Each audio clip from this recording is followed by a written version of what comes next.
bạn đưa cho con tay về. Vô. Bay ra. Ở đây.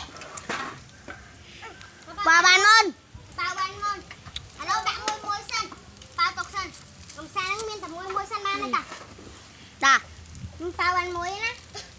Ba. Chma. Ok.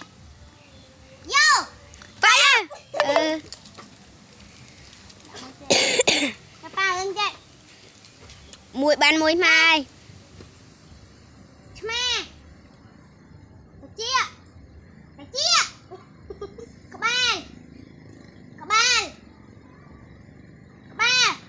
Chị cung. Ok. Vô. Bao chanh chết bà rồi. Lươn on tí pin tí cột lại. Bởi vô. Bao vô. Ở đây bao ban môn. Bao ở đây. Ở đây. Mày. Rồi. Các bạn. Ok. Anh thôi cho chừng cây chừng ái này anh. Ok. Chma. Vô. Ok. Vô bao. Mà anh chơi chặt vẫn á. Mấy là anh chơi bằng chân mà bao á. Đây nè. Anh chơi là hai tí chân. Anh em mơm thì bây giờ nó sẽ chơi chết lại đó. Cảm ơn. Dạ mấy chơi lời chơi nhá. Ở đây, lâu chị anh cầm lên khô chơi. Ôi trời. Anh chơi thầm bị chơi mơ.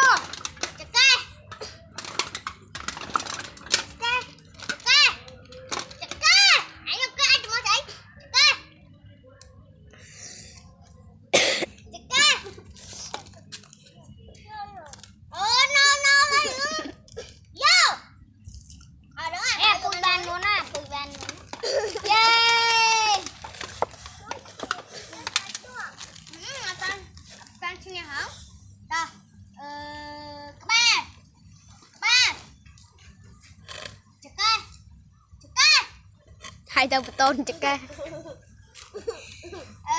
Vô. Chị con vô.